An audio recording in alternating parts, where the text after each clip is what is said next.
I think I'm good. But good morning, everyone. Bonjour tout le monde. Je tiens d'abord à souligner que la terre sur laquelle nous sommes réunis aujourd'hui est le territoire traditionnel et non cédé de la nation algonquine Anishinaabe. Mon nom est Marie-France Lalonde, je suis députée d'Orléans et secrétaire parlementaire du ministre de l'Immigration, de la Citoyenneté et des Réfugiés. Welcome, everyone. It's lovely to see you all here today. Écoutez, le Canada continue d'être une destination de choix pour les étudiants du monde entier. Nous sommes extrêmement chanceux de profiter d'une société diversifiée et inclusive dans laquelle les étudiants étrangers y ont grandement contribué.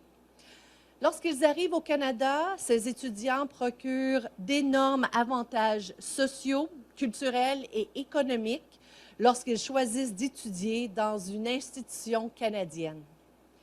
We need to ensure Canada remains a leading destination of choice for international students, a place where students have a greater opportunity to grow and work experience here in Canada. And that is why I am here today with the Honourable Minister Sean Fraser, who will announce important measures we're putting in place to continue supporting international students and help addressing our country's labour shortages. Merci. Et Monsieur le Ministre, à vous la parole.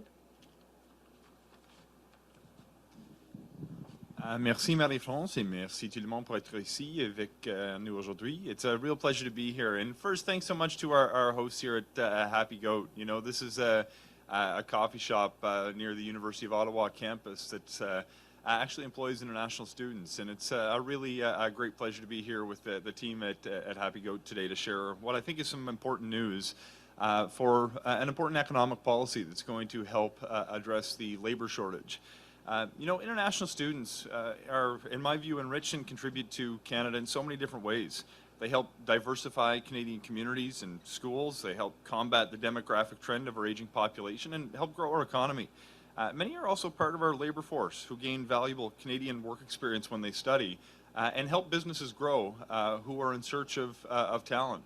You know, across Canada, one of the top things I've heard over the last number of months when I talk to businesses or players in the Canadian economy is that you can't walk down any main street without seeing a help wanted sign in the window.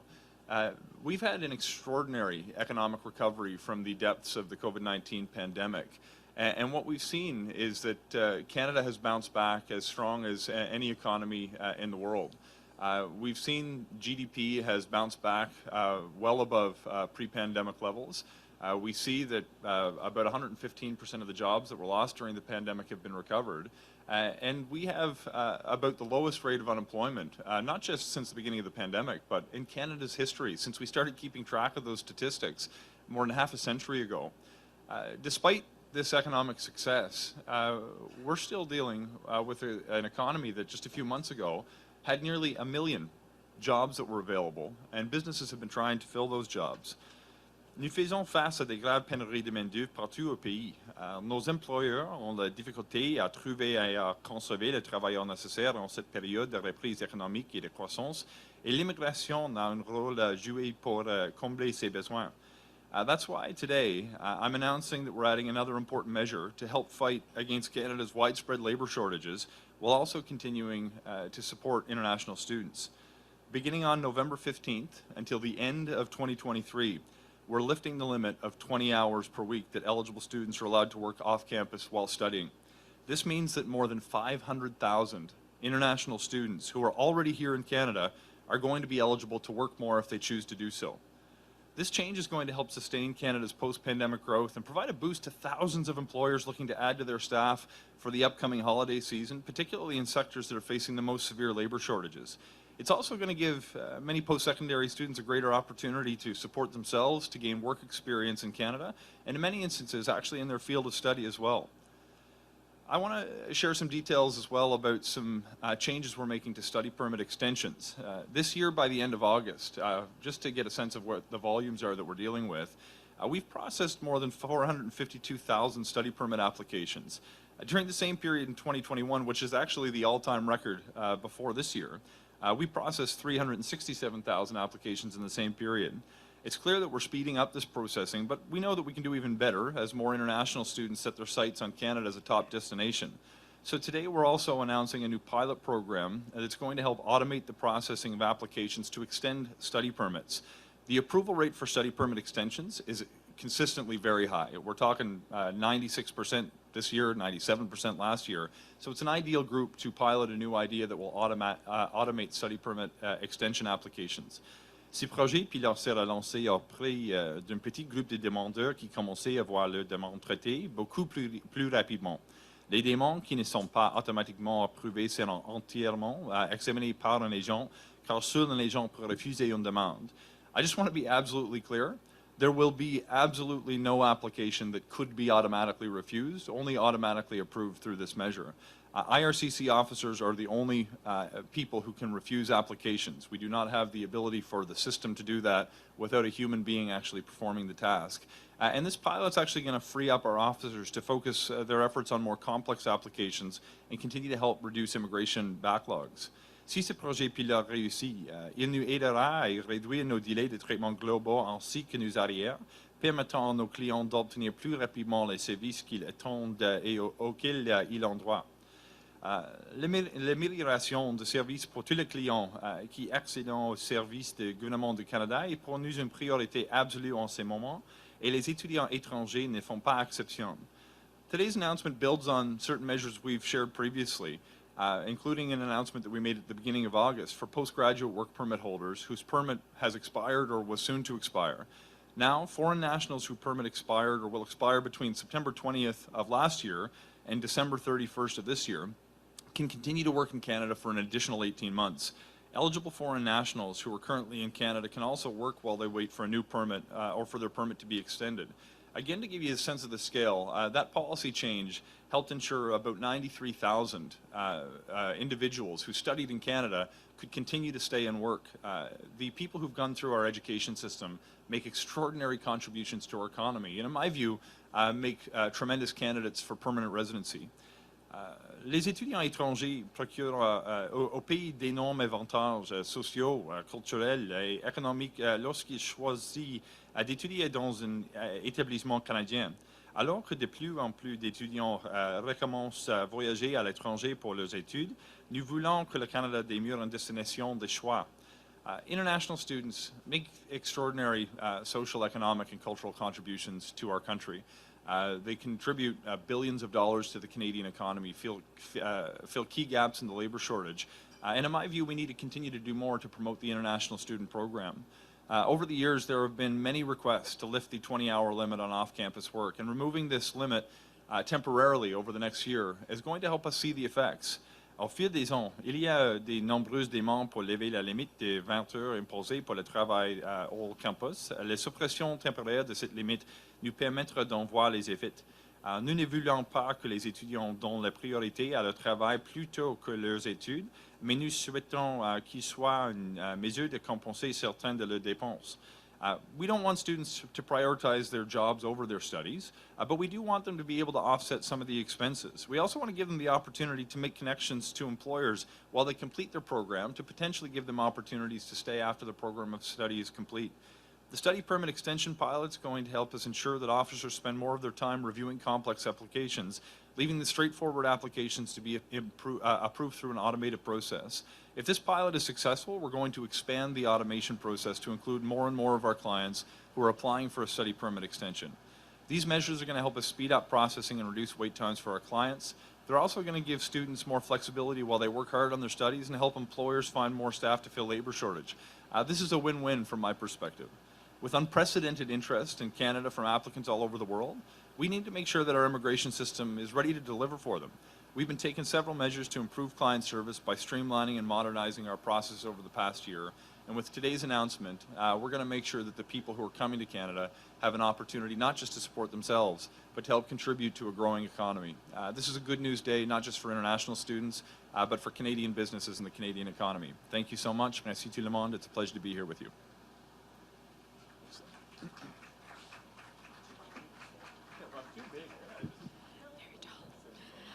So we'll now move on to the period of questions and answers. Ça me fait plaisir de modérer la séance de questions et réponses. You are invited to ask questions in the official language of your choice. You may ask one question, one follow-up. Vous pouvez demander les questions dans la langue de votre choix. Vous pouvez demander une question et une suivie. Merci. On va commencer avec une question ici dans la salle. First, if there are questions in the room.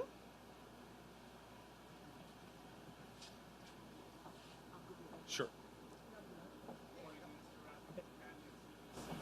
So, some 500,000 international students still have access to meeting for more than 20 hours. It doesn't seem like that much in terms of addressing Canada's labor shortage. How much help do you expect this to provide?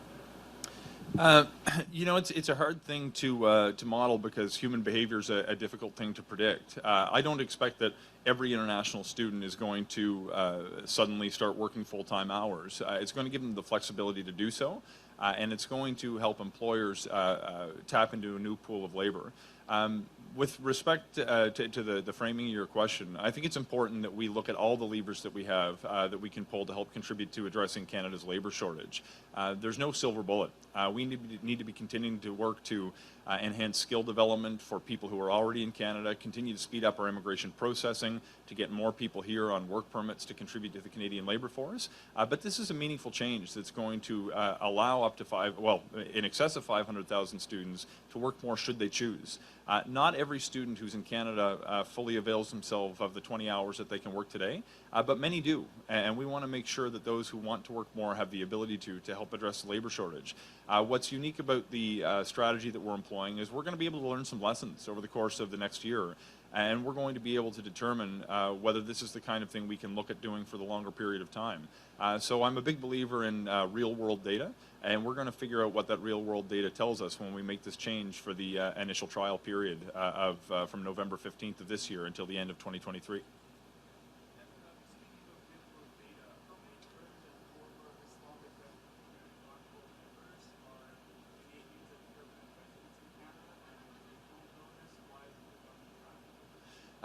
So I don't have figures of presently in front of me. I'd be happy to follow up with you to give you whatever information, but I just don't have materials in front of me on the particular issue that you've raised about. But with respect to what's going on right now in Iran, let me express my solidarity with the Iranian Canadian community.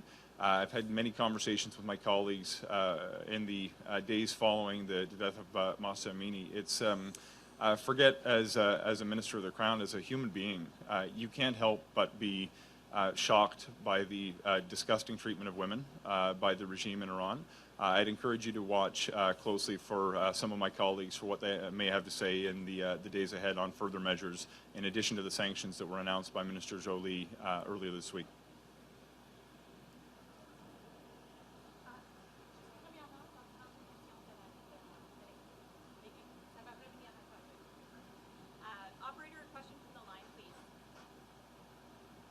Thank you. Please press star one at this time if you have a question.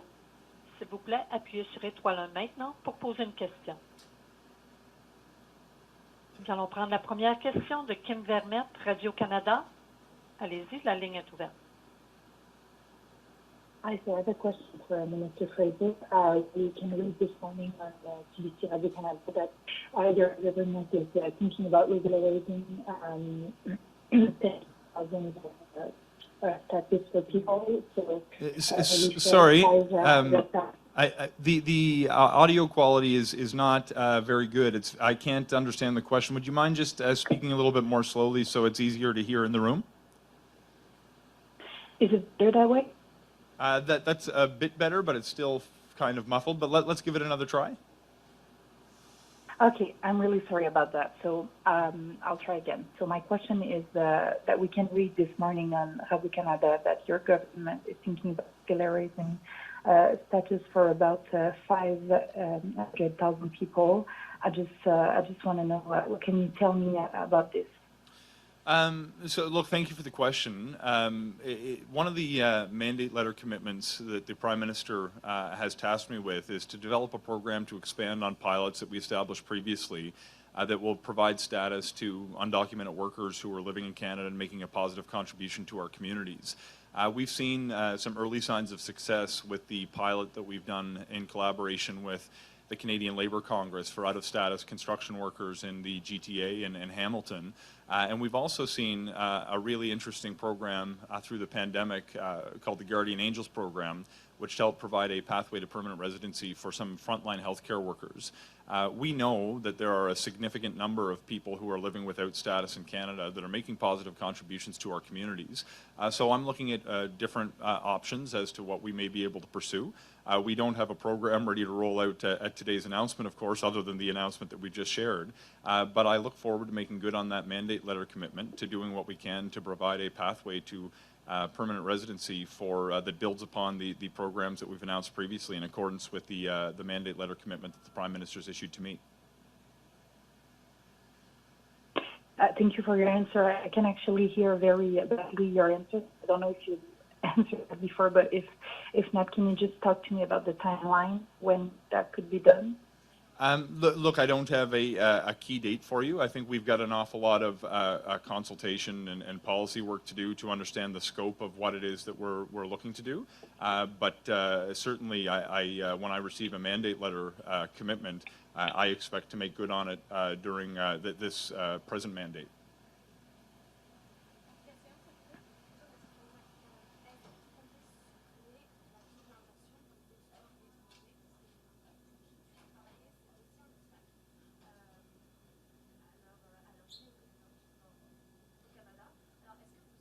Merci. We will now take the next question from Zidane. I'm sorry, operator, you may not be able to hear us in the room. We're just going to take a question from the floor. We'll come back to the phone line. Hello? Sorry, Minister. It's okay. We're just going to take the next question from the floor in the room here, and then we'll come back to the phone line. Thank you. Can we take this one? I think so. We might as well. Sure. Désolé, juste un moment. Juste pour mieux vous entendre. Ok. Bonjour. Waouh, on m'entend bien. Est-ce que vous allez supprimer ou redéfinir la double intention pour les étudiants étrangers? Oui, c'est vrai, tout à fait. C'est un problème difficile maintenant parce qu'il y a beaucoup d'étudiants internationaux qui font une contribution immense de notre communauté et il y a des personnes qui veulent d'étudier au Canada qui n'ont pas l'habilité pour participer dans le programme parce que les règles pour je ne sais pas, je cherche le bon mot, le dual intent en anglais, et je me suis, j'ai travaillé plus fort sur mon français. Mais maintenant, j'ai besoin de construire des options pour améliorer la provision. La solution, pour moi, n'est pas simple, parce que les règles maintenant demandent... c'est OK, j'ai posé... It's a difficult subject for me. I'm working hard to improve my French, but...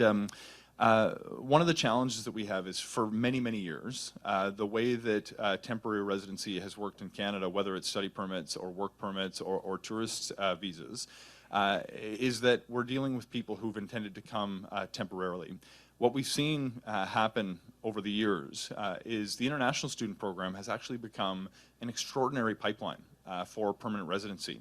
One of the mandate letter commitments that I actually have is to establish a pathway to permanent residency for temporary foreign workers and specifically for international students. One of the challenges that I see is there are incredibly talented students, some of whom begin their studies online and are winning awards at Canadian universities, who can't get to Canada because of the rule that you've mentioned, Section 179 sub B of the regulations to IRPA. This is a real challenge that I think we need to find a way to overcome. It's a little bit challenging because we don't necessarily want to create an expectation that every single international student will be eligible for permanent residency right away. I mentioned during my remarks that there are more than 500,000 international students. We've made extraordinary increases to our level of ambition for immigration, but this year we expect to set an all-time record of 431,000 new permanent residents. If we were to create a pathway for every single international student, we would have to displace the ability for family reunification programs, for ordinary economic immigration programs. So trying to figure out a way to create a pathway for those students who we think are going to make great permanent residents when they make their application is the kind of thing we're thinking on now. But we have a lot of work to do before we seek to make changes to the dual intent provision. So we're doing some early thinking on this right now, but to flip the switch and get rid of the provision, for example, would create a whole host of unintended consequences that I think are very important to avoid. So we need to make sure we take the time to get the policy right, because once we make any kind of a change that will allow people to come here with the intent to stay and become a permanent resident through the international student program, it's the kind of change that I would hope would last for a generation. Okay, merci, c'est okay? Yeah. Sorry, this live. Operator, can you hear me? Next question. Il y a une autre question poursuivie? Oui, ça va. Oui, absolutely. I'm fine with it. Thank you. Il y a aussi un autre obstacle à leur venue aussi aux étudiants étrangers. C'est le fait que les agents d'IRCC ne sont pas forcément formés en français ou qu'ils connaissent mal certaines règles de processus d'approbation, notamment pour les étudiants étrangers francophones. Alors, vous avez engagé plus d'agents, ça vous l'avez fait, mais est-ce qu'ils sont qualifiés pour comprendre à qui ils ont affaire quand ils approuvent des demandes de visa?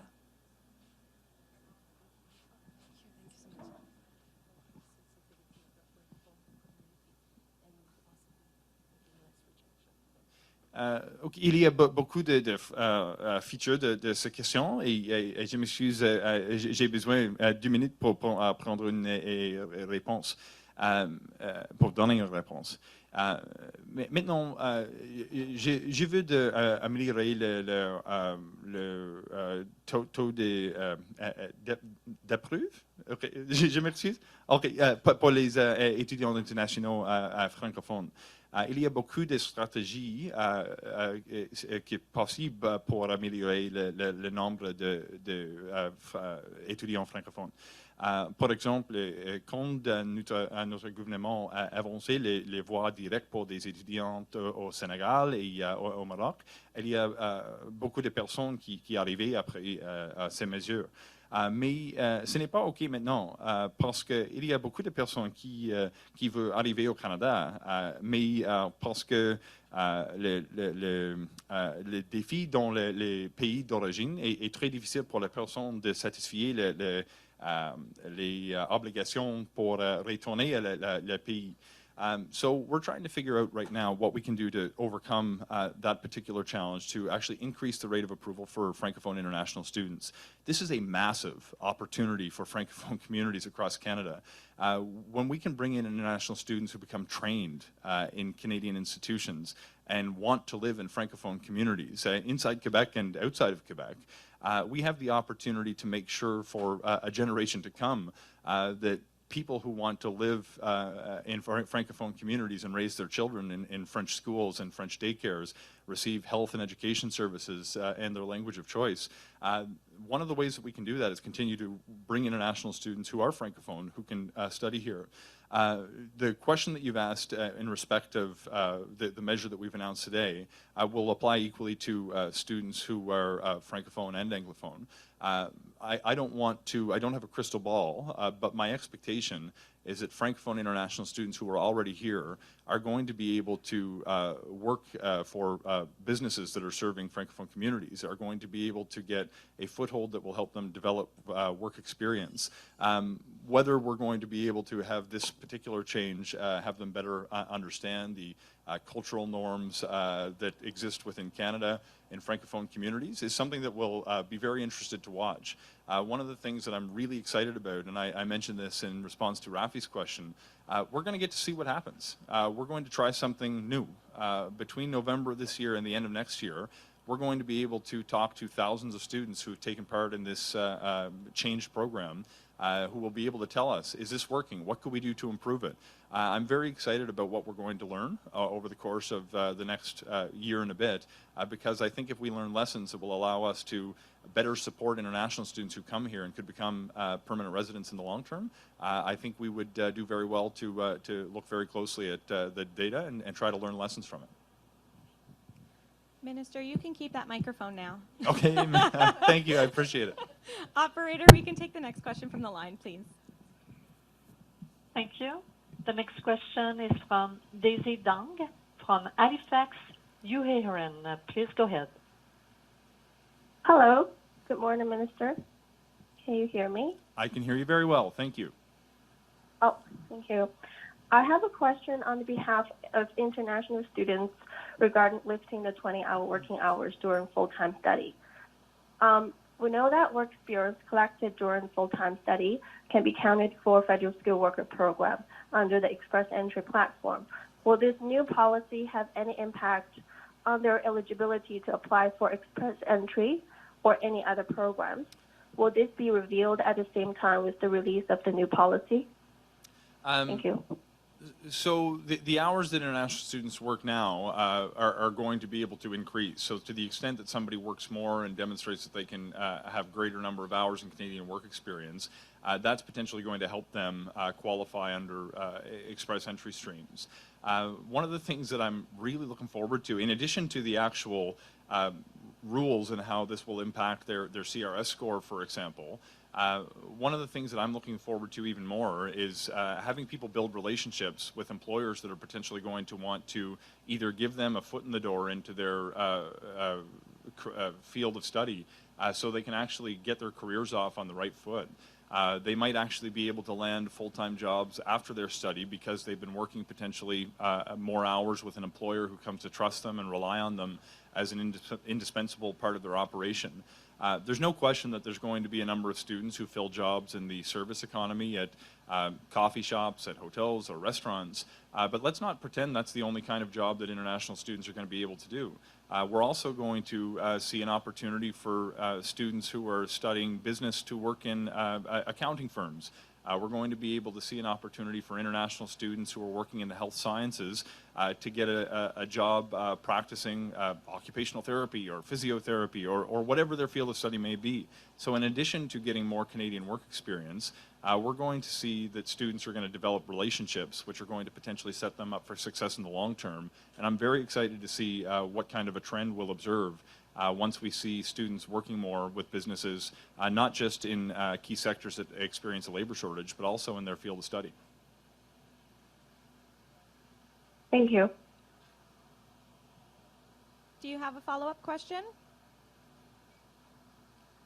No, thanks. Thank you. We'll take a question from the floor. Hi, Iram Koja from Toronto Star. I don't want to stray the conversation, but I do have a quick question. Foreign trained doctors voice their struggles with the long and difficult licensure process as well. I was wondering if there are any efforts to ease this process that you're aware of and working on. If yes, would you say this is a priority as well? So the answer, yes, we're working on it. Yes, it's a priority, and it's a top priority. There are certain challenges because it's not just a matter for the federal government. In fact, the regulation of health professions obviously is a matter of provincial jurisdiction. That said, there are tools that we have. I announced actually Friday of last week a new measure that's actually going to exempt physicians from the requirement that self-employed individuals are ineligible through the Express Entry system. In provinces like mine in Nova Scotia, most physicians actually have a fee-for-service arrangement and are technically self-employed, even though to the general public they may believe that a lot of doctors are employees of a provincial government. We've waived the requirement that someone not be self-employed for Express Entry for physicians last week to help those who can overcome the regulatory barriers that you've mentioned actually start to practice and gain status as a permanent resident.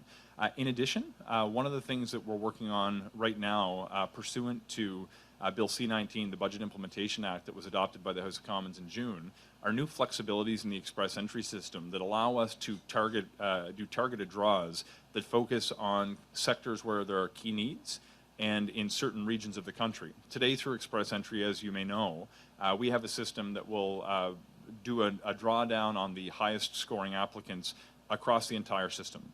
What we're going to be able to do is better tailor some of our draws to focus sectors that have the greatest need, including healthcare. What I'm seeing right now from these conversations is a lot of provincial governments are looking at the possibility to use the federal and frankly the provincial nominee program as well to bring more healthcare workers into the country. And because they see the potential to increase the number of healthcare workers that are coming into Canada, they're getting to work very quickly to actually improve their foreign credential recognition legislation and regulations. I look at the province of Ontario, where we are now, who's been working on this and has got a very ambitious plan to try to have a 2-week waiting period for people to get through foreign credential recognition barriers. If provinces can do some of the work to clean up areas within their responsibility, we've already made some pretty big advances for both physicians and now with this ability to do targeted draws. We have these conversations frequently with our provincial counterparts. It was a theme of our conversation at the Forum for Ministers Responsible for Immigration this summer, and I'm looking forward to seeing what the next year may bring. I feel like we're on the precipice of a really important moment where we're going to see more foreign trained professionals be able to not just become qualified, but gain access to permanent residency as well more swiftly, so we'll know they'll be able to make a contribution in their field for the long term. So we'll take the very last question from the telephone line. Thank you, operator. Thank you. The next question is Pramnoor Kaur from Parvasi Media Group. Please go ahead. Hi, Sean. This is Prabhu from Parvasi Media Group. So while you did mention the international students can work more than 20 hours, but is there an upper limit that is set to the number of hours the international students can work? Through this change, the cap has been lifted. There's not an upper limit. That said, the students who are going to take part in this program are students who are currently enrolled in full-time studies. If students choose to stop studying or convert from full-time to part-time, they'll actually lose the ability to benefit from this lifted cap. Having been a student for many years before I got into to politics, it's not an easy thing to work more than full-time hours when you're also pursuing full-time studies. So we expect that students are going to be able to work a number of hours that their schedule will allow them to accommodate, but we haven't formally set a new limit. We've just lifted the 20-hour cap. Right. So students, since students will now be able to work more than 20 hours of full-time, will this be counted towards their Canadian experience while they apply for the permanent residency? Yes, this came up in a previous question. We're going to be able to treat the additional hours the same way that the initial 20 hours would have been treated. Thank you very much. This concludes our press conference. Merci de vous avoir joint à nous. Thank you. Merci. Vince, do we have time for one more question? Yeah, that's fine. Just asking about the Charlie City News bombing, the lifting on the 20-hour limit. What protections are in place? Because you mentioned it's difficult to juggle working and being a student. It's also difficult to say no to an unscrupulous employer who might be pressuring someone to work more hours than they're comfortable with. What protections are going to be in place for students to protect them from burnout or being exploited or something like that? So there's a couple different angles to this answer, and I'll just point out that it's not just an issue for the federal government when you're dealing with the international student program. There's mixed areas of jurisdiction here. So one of the things that's really important is that we're not dealing with a situation where the students are only allowed to work for a single employer. This is actually going to free students up to become more flexible in who they might be looking for work with. Right now, because of the labor shortage context that we're living through, there's more job opportunities than there are workers in almost every community in Canada. To the extent that a student is working with an unscrupulous employer who's trying to demand they work more hours than they can handle, this policy change is actually going to make broaden the pool of employers that could be potentially willing to hire the international student. So when there's more choice in the market for students, the likelihood that they're going to fall victim to that unscrupulous employer, which is a very real thing we need to focus on, is somewhat lessened. One of the things that I have real concerns about, though, is the well-being of students who are sold a false bill of goods when they come to Canada by unscrupulous, not employers, but promoters in third countries. We've taken care of a lot of the work that we were able to with the establishment of the Canadian College for Immigration Consultants by making sure that we have a regulated profession in Canada. But there are still some really frightening stories that I learn about with bad actors in third countries. What we need to do more of is to work with provincial governments to make sure that they're auditing the designated learning institutions to make sure that those institutions are able to give protections to the students that do come to Canada. We need to make sure that we work with institutions to ensure that they're supporting international students by having resources available on campus for them. I'm noticing huge concerns around the mental health and well-being of international students who do come to Canada. It's a little bit challenging, though, because we're not in the business of service delivery when it comes to mental health, and we're not in charge of selecting which institutions benefit from the program. That said, I think we need to continue to have conversations with both institutions and provincial governments. But in terms of the lifting of the cap, which is a purely federal matter today, I actually think that we're going to give students more choice for the different employers they could work with because employers will be more interested in a student who could work more hours for them, and that will actually create a better opportunity for students to not fall victim to an individual employer they may be beholden to. Yeah, just the mechanism of the automated extension. I just want to get an understanding. So you mentioned this is a pilot. So is this like there's a subunit within the group that normally handles this application that's rolling that out on a limited number? How is this working exactly? So we're going to start, that's precisely right. We're going to start with a smaller subset within the application. So the approval rate for study permit extensions, this is not new applications, study permit extensions. The approval rate is extremely high. We're going to start with a batch of the applications that we expect will be the most likely to be approved and automate their approval. It will be done in a matter of minutes and take that burden off the system. If it works the way I think and hope it will work, we'll be able to expand it to a much broader subset of applications, essentially every application eventually. The idea is that every application eventually that doesn't have some sort of a flag that makes it unlikely for approval would actually benefit from an automated approval. I want to make sure that we establish a system that works before we roll it out for everyone in the system, but the risk is actually quite low given that the approval rate today is 96 to 97%. So I think it makes it a particularly good candidate to try a pilot, and hopefully we'll be able to learn lessons very quickly and expand it to save processing resources that could be dedicated to those more complex cases or be dedicated to processing more applications as interest in the international student program grows globally. Excellent. Look, thanks so much, everyone. And now I do want to make sure I have time to chat with folks here at the our host, who's been so gracious to have us today. Very kind of you to come, and I'm really looking forward to seeing the impact these measures are going to have. Thank you so much. Excellent. Thank you, operator. This concludes the press conference. Merci de vous avoir rejoint à nous.